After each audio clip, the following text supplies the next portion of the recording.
Teman-teman, saya Yuda Rifalusillahi. Di video kali ini, saya akan mereaction sebuah video yang berjudul Mengenal Ki Hajar Dewantara, Bapak Pendidikan Indonesia, Tokoh Nasional. Dengan jumlah penonton sekitar 28.000 penonton yang diproduksi pada tahun 2024 oleh channel YouTube Study Kids. Di sini saya akan menganalisa apakah benar Ki Hajar Dewantara itu merupakan bapak sekaligus pelopor pendidikan di Indonesia.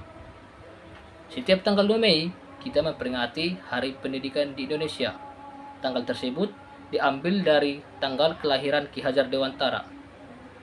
Kan tetapi teman-teman, jika kita melihat dari kacamata sejarah, bahwasanya sudah ada seorang tokoh jauh sebelum kelahiran Ki Hajar Dewantara sudah mendirikan sebuah sekolah dan memberikan pendidikan di Indonesia. Beliau itu adalah William Iskandar dari Kota Mandailing, Sumatera Utara. Ingin tahu bagaimana kelengkapannya? Ikuti video saya.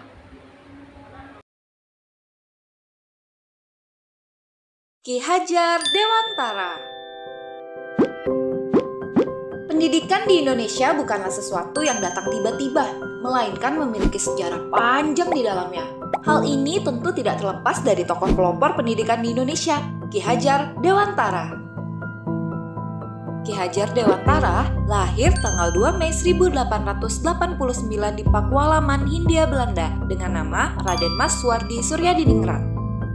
Namun pada tahun 1922 saat berumur 40 tahun, ia mengubah namanya menjadi Ki Hajar Dewantara dan meninggalkan gelar bangsawan yang ia miliki agar bisa lebih dekat dengan rakyat tanpa memandang status dan golongan mereka. Sepulang dari pengasingan pada tahun 1922, ia berhasil mendirikan Taman Siswa, yaitu sebuah sekolah yang dibuat khusus untuk kaum pribumi agar mendapat pendidikan tanpa memandang status dan golongan mereka. Baik, setelah kita melihat cuplikan video yang pertama, yang dikatakan bahwasannya Ki Hajar Dewantara lahir pada tahun 1889, dikatakan sebagai pelopor pendidikan di Indonesia karena telah mendirikan tonggak pendidikan yaitu Taman Siswa, sekolah untuk orang pribumi tahun 1922 seperti yang diajarkan sekolah-sekolah. Memang hal itu betul bahwa Ki Hajar Dewantara merupakan salah satu pahlawan yang memperjuangkan pendidikan di Indonesia dengan mendirikan Taman Siswa sebagai lembaga pendidikan bagi kaum pribumi. Akan tetapi, kalau dikatakan sebagai pelopor pendidikan seperti yang dikatakan di sekolah-sekolah, itu kurang tepat karena William Iskandar, seorang tokoh pendidikan berskala nasional, sudah mendirikan lembaga pendidikan yaitu Week School atau sekolah guru di Tanopato untuk menghasilkan guru-guru yang berbasis kerakyatan pada tahun 1862, jauh sebelum Ki Hajar Dewantara lahir dan mendirikan Taman Siswa. Selain seorang seniman, penulis, dan tokoh publik, William Iskandar juga merupakan cendekiawan pertama dari Tanah Batak yang menempuh pendidikan formal hingga ke negeri Belanda pada tahun 1857. Dalam sejarah pendidikan nasional, tidak banyak yang mengetahui nama William Iskandar. Bahkan di Sumatera Utara pun banyak yang tidak mengenal sosok ini. Mungkin penyebabnya adalah nama beliau tidak dimasukkan ke dalam kurikulum sejarah nasional sebagai seorang pahlawan nasional. Padahal dia merupakan seorang pelopor pendidikan dari Mandailing yang anak didiknya tersebar di daerah Sumatera Utara, Sumatera Barat, Aceh, dan sekitarnya. Maka daripada itu, William Iskandar lah yang lebih tepat dikatakan sebagai pelopor pendidikan di Indonesia, bukan Ki Hajar Dewantara. Oke, kita selanjutnya masuk ke cuplikan video yang kedua. Berbeda dari teman-temannya, Ki Hajar Dewantara adalah seorang bangsawan yang sudah mendapat pendidikan sejak kecil. Ia bersekolah di sekolah dasar khusus untuk anak-anak yang berasal dari Eropa, yaitu Europe Pesula Girls School. Ki Hajar Dewantara kemudian melanjutkan kuliah di Stovia, yaitu sekolah khusus pendidikan dokter. Namun sayangnya, ia terpaksa berhenti di tengah jalan karena sakit. Meskipun gagal menjadi dokter, Ki Hajar Dewantara tidak putus asa. Ia tetap melanjutkan perjuangannya dengan rajin membaca dan menulis. Sejak saat itu, ia berhasil menjadi seorang penulis sekaligus wartawan di beberapa surat kabar terkemuka. Selain menjadi wartawan, Ki Hajar Dewantara juga aktif dalam organisasi sosial dan politik. seperti mengikuti organisasi Budi Utomo tahun 1908 dan ikut serta dalam pendirian Indische Partai atau partai politik pertama di Indonesia. Di sanalah ia bertemu dengan rekan seperjuangannya yang sama-sama ingin memperjuangkan kemerdekaan Indonesia dari penjajah, yaitu Douwe Dekker dan Dr. Tjipto Mangunkusumo. Mereka bertiga kemudian dikenal dengan julukan Tiga Serangkai. Selama menjadi wartawan, Ki Hajar Dewantara sudah membuat banyak tulisan. Hingga suatu hari salah satu tulisannya yang berjudul Als ik eens Nederlander was, yang artinya, andai aku seorang Belanda, membuat bangsa penjajah marah. Isi dalam tulisan tersebut dianggap telah mengancam mereka. Ki Hajar Dewantara, Douwe Dekker, dan Dr. Tjipto Mangunkusumo pun akhirnya ditangkap dan diasingkan ke negeri Belanda pada tahun 1913 hingga 1919. Selama masa pengasingannya, Ki Hajar Dewantara berhasil mendirikan sebuah kantor berita bernama Indonesisch Persbureau atau Kantor Berita Indonesia. Oke teman-teman, dalam cuplikan video yang kedua diterangkan pendidikan dan perjuangan Ki Hajar Dewantara, di mana pertama-tama ia bersekolah di sekolah dasar untuk orang Eropa, yaitu ELS. Setelah itu, ia melanjutkan ke Stovia, sekolah kedokteran, dan di Stovia dia tidak lulus karena sakit. Ini menunjukkan bahwa Ki Hajar Dewantara bahwa pendidikan Indonesia hanya lulusan sekolah dasar ELS, seperti yang diterangkan oleh situs berita CNBC Indonesia. Selanjutnya, dalam perjuangannya, beliau lebih aktif di dunia jurnalistik, wartawan, dan dunia perpolitikan. Berbeda dengan William Iskandar. Dalam pendidikannya, William Iskandar sangat mahir dalam dunia pendidikan, di mana William Iskandar itu mengawali pendidikannya di sekolah rendah Indelestenschulen di penyambungan kota Mandailing Natal pada tahun 1853 hingga 1855. Pada bulan Februari tahun 1857, William Iskandar berangkat ke Belanda bersama Alexander Philippus Godon yang merupakan asisten residen Mandailing Angkola untuk melanjutkan sekolahnya. Pertama-tama, beliau belajar di Vrijwitz agar bisa melanjutkan ke sekolah guru. Selanjutnya, ia mendapatkan beasiswa dari kerajaan Belanda di sekolah guru Oevan School di Amsterdam dan mendapatkan ijazah guru bantu pada tanggal 5 Januari tahun 1859. Nah, menurut dari Bapak Rizal Hanasution, pendiri Pusat Informasi dan Dokumentasi Mandailing, dan Bapak Edzwan Ajari, sejarawan, Ketua Pusat Studi Sejarah Ilmu Sosial Universitas Negeri Medan, dalam dialog instansi online pada tahun 2001 mengatakan bahwasannya William Iskandar ini menempuh pendidikan di Belanda pada tahun 1859 dan menjadi guru bantu di Amsterdam, Belanda. Ia tinggal bersama Dirk Hacker, seorang kepala sekolah, menganggapnya sebagai anak angkat dan mendorong William Iskandar untuk maju serta memberikan pemikiran-pemikiran khususnya di dalam bidang pendidikan. Hal inilah yang menjadi bekal yang dibawa oleh William Iskandar saat kembali ke tanah air setelah mendapatkan akta guru bantu itu. Beliau sempat disekolahkan lagi, tujuannya agar keterampilannya semakin meningkat dalam dunia pendidikan. Namun, beliau tidak sempat menyelesaikan pendidikan itu dikarenakan alasan kesehatan. Selanjutnya, William Iskandar itu juga menyelesaikan sekolahnya di Belanda.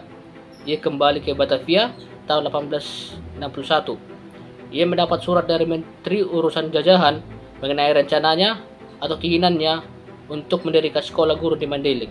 Hal ini pun mendapatkan dukungan dari petinggi-petinggi di Batavia, pemerintahan Belanda di negeri Belanda, dan juga petinggi Belanda di Hindia Belanda maupun dari pejabat di tingkat setempat. Nah, akhirnya William Iskandar menerima keputusan tanggal 5 Maret 1862 yang mengizinkan dia mendirikan sekolah guru Werkschool Tanobato yang namanya resminya Werkschool for Nederlands Onderwijs di Mandailing. Nah, William Iskandar bukan hanya memberikan pendidikan bagi murid di kelas, tapi dia juga justru secara teratur menyampaikan ceramah-ceramah umum di halaman sekolah yang dihadiri oleh penduduk setempat. Bahkan, dia mengajarkan gagasan-gagasan pendidikan dari rumah ke rumah para tokoh masyarakat setempat. Perjuangannya sangat berat. Waktu itu hanya sedikit orang mau menyekolahkan anaknya di sekolah guru tersebut. Kesulitan itu dapat diatasinya dengan kesabaran dan kegigihannya terus-menerus mensosialisasikan gagasan-gagasan pembaharuan dari rumah ke rumah. Dengan cara seperti ini, kalangan murid itu pun diatasinya. Sekolah Guru Tanobato pernah tampil sebagai pusat pendidikan dan pelatihan guru yang paling menonjol di sekolah di wilayah Hindia Belanda. Dengan melihat kualitas pendidikan School Tanobato yang sangat baik, Van der Cis yang saat itu menjabat sebagai Inspektur Pendidikan Bumi Putra menetapkan sekolah School Tanobato sebagai percontohan bagi sekolah-sekolah guru yang ada di Nusantara. Sungguh hebat ya teman-teman. Selanjutnya, 4 tahun setelah William Iskandar mendirikan School Tanobato, Van der Cis, Inspektur Pendidikan Bumi Putra, pernah datang dari Batavia ke Tanobato pada tahun 1866. Selama di Tanobato, Van der Cis menyaksikan penyelenggaraan pendidikan di sekolah guru ini. Ia mengagumi kepandaian William Iskandar mengajarkan konsep-konsep ilmu pengetahuan dalam bahasa Mendeling dan bahasa Melayu, dan dia juga mengagumi kemampuan berbahasa Belanda para murid-murid William Iskandar. Van der Cis menyaksikan William Iskandar mengajar dasar-dasar fisika dalam bahasa Mendeling dengan metode ia sendiri, memakai alat peraga lokal yang dikenal baik oleh murid-muridnya. Cis juga menulis di dalam laporan tahunan pendidikan Bumi Putra tentang kekagumannya terhadap 3 kemampuan murid-murid William Iskandar, yaitu di dalam bidang matematika, bahasa Melayu, dan bahasa Belanda. Van der Cis menyaksikan mereka membuat esai dan surat menyurat dalam 2 bahasa itu. William Iskandar adalah seorang pendidik yang handal. Dengan kerja keras, dia dalam mengajar dan mendidik guru menghasilkan beberapa muridnya tampil sebagai guru, dan juga guru sekaligus pengarang. Hal ini menjadikan gagasan William Iskandar menjadi acuan bagi sistem pendidikan di Hindia Belanda pada saat itu. Adapun gagasan William Iskandar yaitu, pertama, William Iskandar menyatakan bahwasannya sekolah guru harus jadi pusat kebudayaan dan ilmu pengetahuan. Yang kedua, murid-murid di sekolah guru harus dapat menulis buku pelajaran. Yang ketiga, bahasa daerah terus dikembangkan sesuai kaidah-kaidah bahasanya. Nah, teman-teman, William Iskandar bukan hanya seorang pendidik atau seorang guru, tetapi dia juga seorang pengarang dan penerjemah pada saat itu. Inilah yang membuatnya sebagai seorang tokoh pendidikan yang sangat penting pada masa itu, karena dia bisa menerjemahkan karya-karya Belanda ke bahasa setempat, yaitu bahasa Mendeling dan bahasa Melayu. Nah, teman-teman, dengan penjelasan saya tadi, ini menunjukkan bahwasannya William Iskandar memiliki sistem pendidikan atau pengetahuan pendidikan yang sangat tinggi, dan dia layak dinobatkan sebagai pelopor pendidikan di Indonesia.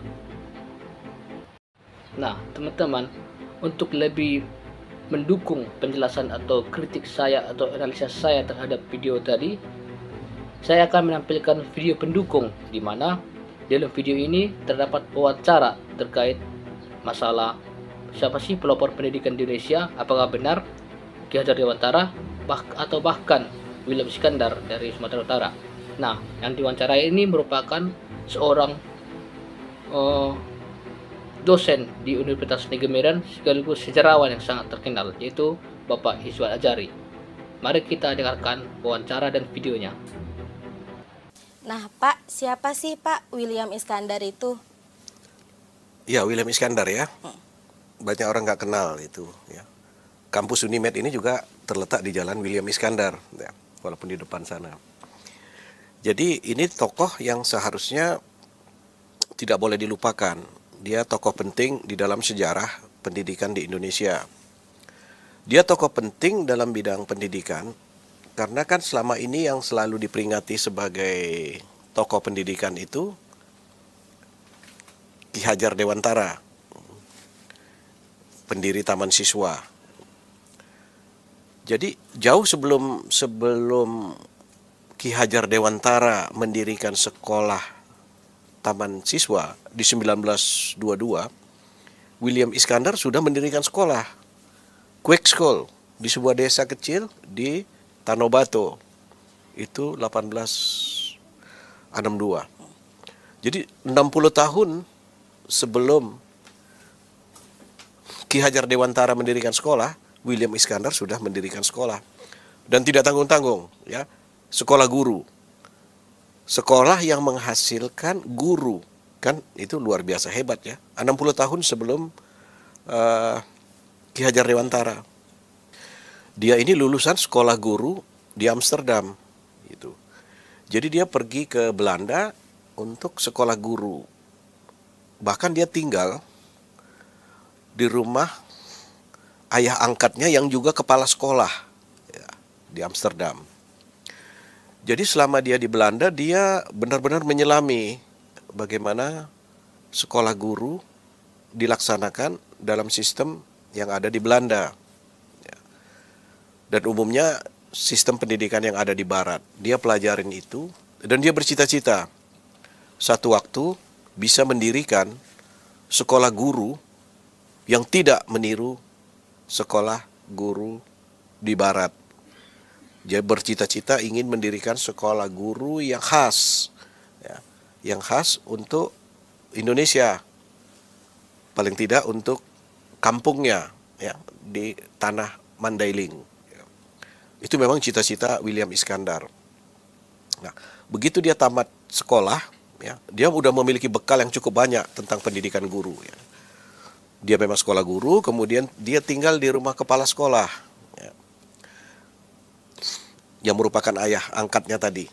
Dan jadi dia di sana belajar bagaimana sebuah sekolah dimanage, bagaimana tujuan pendidikan itu dirancang, bagaimana buku pelajaran itu dibuat. Ya. Jadi betul-betul matang sekali lah dia. Dan sesuai dengan cita-cita dia, kalau pulang dia akan mendirikan sekolah guru. Nah, teman-teman, jika kita melihat dari sumber-sumber yang saya berikan dan penjelasan atau analisa saya terhadap video tersebut, itu menunjukkan bahwasannya bukan Ki Hajar Dewantara lah yang bisa katakan sebagai pelopor pendidikan Indonesia, karena beliau atau sebelum beliau lahir sudah ada pahlawan atau seorang tokoh yang sudah memberikan pendidikan dan mendirikan sekolah bagi kaum bumi putra, yaitu William Iskandar. Dialah yang layak dikatakan sebagai pelopor pendidikan di Indonesia. Seperti itu teman-teman kesimpulan dari video saya. Terima kasih.